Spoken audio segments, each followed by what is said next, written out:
നമസ്തേ. മരുമകനാണല്ലോ ഇപ്പോൾ ട്രെൻഡിങ്. അപ്പോൾ നമുക്കൊരു കിടിലം മരുമകനെ പരിചയപ്പെടാം. ഇന്ത്യൻ നാഷണൽ കോൺഗ്രസിന്റെ ഏറ്റവും കൂടുതൽ കാലം പ്രസിഡന്റായിരുന്ന വ്യക്തിയായ ശ്രീമതി സോണിയാഗാന്ധിയുടെ മരുമകൻ. പേര് റോബർട്ട് വാദ്ര.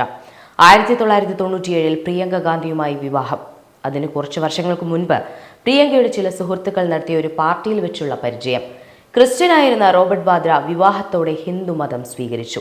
ഇനി റോബർട്ട് വാദ്രയുടെ കുടുംബത്തെക്കുറിച്ച് പറയാം. 2001 റോബർട്ട് വാദ്രയുടെ സഹോദരി മിഷേൽ വാദ്ര ഒരു വാഹനാപകടത്തിൽ കൊല്ലപ്പെട്ടു. 2001 ഏപ്രിൽ 16 രാജസ്ഥാനിലെ അൽവാർ ജില്ലയിലെ ബഹ്റോറിന് സമീപം അവർ സഞ്ചരിച്ചിരുന്ന കാർ ദുരൂഹമായി മറിഞ്ഞുണ്ടായ അപകടത്തിൽ മിഷേൽ വാദ്രയും മറ്റൊരു സ്ത്രീയും കൊല്ലപ്പെട്ടു.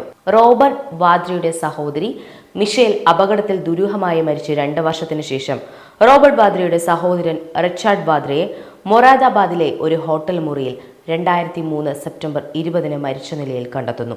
എന്തുകൊണ്ടാണ് റിച്ചാർഡ് ആത്മഹത്യ ചെയ്തതെന്നതിനെക്കുറിച്ചുള്ള വിശദാംശങ്ങൾ ഇപ്പോഴും ലഭ്യമല്ല. 2009 റോബർട്ട് വാദ്രയുടെ പിതാവ് രാജേന്ദ്ര വാദ്രയെ ന്യൂഡൽഹിയിലെ യൂസഫ് സരായ് ഏരിയയിലെ ഗസ്റ്റ് ഹൗസിൽ മരിച്ച നിലയിൽ കണ്ടെത്തി. രാജേന്ദ്രയുടെ കഴുത്തിൽ ഇരുമ്പ് ചരട് കണ്ടെത്തിയതിനെ തുടർന്ന് ഇദ്ദേഹം ആത്മഹത്യ ചെയ്തതാണെന്നാണ് സൂചന. ഇതിനെക്കുറിച്ചുള്ള വിശദാംശങ്ങളും ഇപ്പോഴും ലഭ്യമല്ല. 2002 ജനുവരിയിൽ റോബർട്ട് വാദ്ര തന്റെ പിതാവ് രജീന്ദ്ര വാദ്രയുമായും സഹോദരൻ റിച്ചാർഡ് വാദ്രയുമായുള്ള ബന്ധം വിച്ഛേദിച്ചുകൊണ്ട് പത്രങ്ങളിൽ പരസ്യം ചെയ്തിരുന്നു.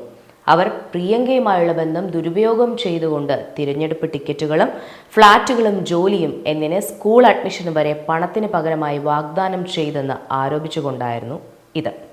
ചുരുക്കി പറഞ്ഞാൽ വാദ്ര കുടുംബത്തിൽ ആകെ ഇനി ബാക്കിയുള്ളത് റോബർട്ട് വാദ്രയുടെ അമ്മ മൗറിൻ വാദ്ര മാത്രം. അവരാണെങ്കിൽ റോബർട്ട് വാദ്രയുടെ കമ്പനിയുടെ സൈലന്റ് പാർട്ണറുമാണ്. പ്രിയങ്കയുമായി വിവാഹം നടന്ന ഉടനെ ആ വർഷം തന്നെ, അതായത് 1997 തന്നെ വാദ്ര ആർടെക്സ് എന്ന പിച്ചള കരകൗശല വസ്തുക്കളും ഫാഷൻ ആക്സസറികളും കൈകാര്യം ചെയ്യുന്ന കമ്പനി തുടങ്ങി. പിന്നീട് ഹോസ്പിറ്റാലിറ്റിയിലും റിയൽ എസ്റ്റേറ്റിലേക്കും അദ്ദേഹം കടന്നു. 2007 Robert Vadra Skylight reality, North India IT park, Skylight hospitality, Real Earth Estates, aircraft charter സ്ഥാപനമായ ബ്ലൂ ബ്രീസ് ട്രേഡിംഗ് എന്നിവയുൾപ്പെടെ നിരവധി സ്ഥാപനങ്ങൾ സ്ഥാപിച്ചു.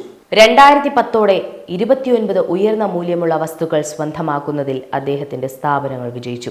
DLFൽ നിന്ന് 80 കോടി രൂപ വായ്പ പലിശയില്ലാതെ ഒരു ഈടുമില്ലാതെ ഉപയോഗിച്ചായിരുന്നു ഇത്. ഇതിനു പുറമെ ബെഡാവാൾഡ് infrastructure, VRS infrastructure, Nikhil international എന്നിവയിൽ നിന്നും ഉയർന്ന മൂല്യമുള്ള വസ്തുക്കൾ അദ്ദേഹത്തിന്റെ കമ്പനികൾ നേടിയെടുത്തു.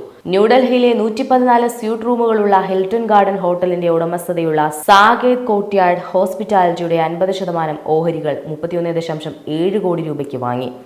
89.41 ലക്ഷം രൂപയ്ക്ക് DLF അരാലിയാസ് കോംപ്ലക്സിൽ 10,000 ചതുരശ്ര അടി പെൻ ഹൗസ്, DLF മഗ്നോളിയയിൽ 7 അപ്പാർട്ട്മെന്റുകൾ 5.2 കോടിക്ക്, DLF ക്യാപിറ്റൽ ഗ്രീൻസിൽ 5.06 കോടിയുടെ അപ്പാർട്ട്മെന്റുകൾ 1.21 കോടി രൂപയ്ക്ക് ഡൽഹിയിലെ അൾട്രാ പോഷ് ഗ്രേറ്റർ കൈലാഷ് 2 ഏരിയയിലെ DLFന്റെ ഉടമസ്ഥതയിലുള്ള പ്ലോട്ട്.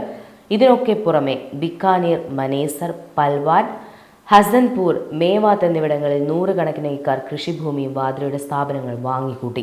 ഇനി റോബർട്ട് വാദ്രയ്ക്കെതിരെയുള്ള ആരോപണങ്ങളിൽ ചിലത് പറയാം. 2011 ഒക്ടോബറിൽ അരവിന്ദ് കെജ്രിവാൾ റോബർട്ട് വാദ്ര രാഷ്ട്രീയ ആനുകൂല്യങ്ങൾക്ക് പകരമായി DLF ലിമിറ്റഡിൽ നിന്ന് ഈടില്ലാതെ 65 കോടി രൂപ പലിശരഹിത വായ്പയും DLFന്റെ ഭൂമി ഇടപാടുകളിൽ നിന്നും വൻതുക കമ്മീഷനായും വാങ്ങിയെന്നും ആരോപിച്ചു. റോബർട്ട് വാദ്ര, ഹരിയാന മുൻ മുഖ്യമന്ത്രി ഭൂപീന്ദർ സിംഗ് ഹൂഡ, DLF എന്നിവർക്കെതിരെ ഭൂമി ഇടപാടുകളിലെ ക്രമക്കേടുകളിൽ CBI അന്വേഷണം നടക്കുന്നുണ്ട്. കോൺഗ്രസിന്റെ ഭൂപീന്ദർ സിംഗ് ഹൂഡ സർക്കാരിന്റെ കാലത്ത് ഹരിയാനയിലെ അമിപൂർ ഗ്രാമത്തിൽ 2013 നടന്ന 50 ഏക്കർ ഭൂമി കയ്യേറ്റവുമായി ബന്ധപ്പെട്ടാണിത്. 2008 ഏതാനും മാസങ്ങൾക്കുള്ളിൽ ഈ ഭൂമി ഇടപാടിൽ നിന്ന് 50 കോടിയിലധികം രൂപയുടെ അനധികൃത സമ്പാദ്യം വാദ്ര നടത്തിയെന്നാണ് ആരോപണം. റോബർട്ട് വാദ്രയുടെ സ്കൈലൈറ്റ് ഹോസ്പിറ്റാലിറ്റി ബിക്കാനറിലെ കോളയാട്ടിൽ പാവപ്പെട്ട ഗ്രാമീണരുടെ പുനരധിവാസത്തിനായുള്ള ഭൂമി കൈക്കലാക്കിയെന്നാരോപിച്ച് 2015 സെപ്റ്റംബറിൽ എൻഫോഴ്സ്മെന്റ് ഡയറക്ടറേറ്റ് കള്ളപ്പണം വെളുപ്പിക്കൽ പ്രകാരം കേസ് രജിസ്റ്റർ ചെയ്തു. രാജസ്ഥാൻ സർക്കാർ ഉദ്യോഗസ്ഥരുടെ ഒത്താശയോടെ വാദ്ര 6,955 ഹെക്ടർ ഭൂമി കുറഞ്ഞ വിലയ്ക്ക് സ്വന്തമാക്കുകയും വ്യാജ ഇടപാടുകളിലൂടെ അലജനറി ഫിൻലീസിന് അമിത വിലയ്ക്ക് വിൽക്കുകയും ചെയ്തു എന്നാണ് കേസ്. കോൺഗ്രസ് നേതൃത്വത്തിലുള്ള UPA സർക്കാരിന്റെ കാലത്തെ പെട്രോളിയം ഇടപാടിൽ വാദ്രയ്ക്കും കൂട്ടാളികൾക്കും കിക്ക് ബാക്ക് ലഭിച്ചതായി എൻഫോഴ്സ്മെന്റ് ഡയറക്ടറേറ്റ് 2009 ആരോപിച്ചിരുന്നു. ED പറയുന്നതനുസരിച്ച് കിക്ക് ബാക്കുകളുടെ ഭാഗമായി വാദ്ര ലണ്ടൻ ആസ്ഥാനമായുള്ള 12 ബ്രയാസ്റ്റൺ സ്ക്വയറിൽ 1.9 ദശലക്ഷം പൗണ്ട് വിലമതിക്കുന്ന സ്വത്ത് വാങ്ങിയിരുന്നു. കള്ളപ്പണം വെളുപ്പിക്കൽ നിരോധന നിയമത്തിലെ വകുപ്പുകൾ പ്രകാരമാണ് ഈ കേസുകൾ അന്വേഷിക്കുന്നത്. എല്ലാ ഇന്ത്യൻ വിമാനത്താവളങ്ങളിലെയും സുരക്ഷാ പരിശോധനകളിൽ നിന്ന് നേരത്തെ വാദ്രയെ ഒഴിവാക്കിയിട്ടുണ്ടായിരുന്നു. എല്ലാ വിമാനത്താവളങ്ങളിലും പ്രദർശിപ്പിച്ചിരിക്കുന്ന 32 എൻട്രികളുടെ പട്ടികയിൽ ശ്രീ റോബർട്ട് വാദ്ര എന്ന ഒരു പേര് മാത്രമേ ഉണ്ടായിരുന്നുള്ളൂ. ബാക്കിയുള്ള 31 എണ്ണവും പദവികളും സ്ഥാനങ്ങളും നിർവചിച്ചിരിക്കുന്നതാണ്. രാഷ്ട്രപതി, ഉപരാഷ്ട്രപതി, പ്രധാനമന്ത്രി, സുപ്രീം കോടതി ചീഫ് ജസ്റ്റിസ് പോലെയുള്ള പദവികൾ. റോബർട്ട് വാദ്രയുടെ പേര് ഉൾപ്പെടുത്തിയതിനെ ചൊല്ലിയുള്ള കോലാഹലങ്ങൾക്ക് ശേഷം 2015 മോദി സർക്കാർ ഈ പട്ടികയിൽ നിന്ന് റോബർട്ട് വാദ്രയുടെ പേര് ഒഴിവാക്കി. ഇനി റോബർട്ട് വാദ്രയുടെ വാഹന കളക്ഷൻ നമുക്ക് നോക്കാം. ടോപ്പ് എൻഡ് ബൈക്കുകൾ: Suzuki Intruder, Suzuki Boulevard, Hayabusa, Harley Davidson, Ducati.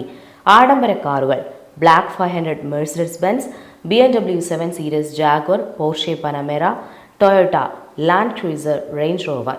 1997 പ്രിയങ്കയുമായുള്ള വിവാഹ സമയത്ത് വെറും 30 ലക്ഷം മാത്രം ആസ്തിയായി ഉണ്ടായിരുന്ന റോബർട്ട് വാദ്രയുടെ ഇന്നത്തെ ആസ്തി എന്നത് $2.1 ബില്യൺ ആണ്. എന്നുവെച്ചാൽ സുമാർ 17,250 കോടി ഇന്ത്യൻ രൂപ. അപ്പോൾ എങ്ങനെ? ഇതൊരു ഒന്നൊന്നര മരുമകൻ തന്നെയല്ലേ?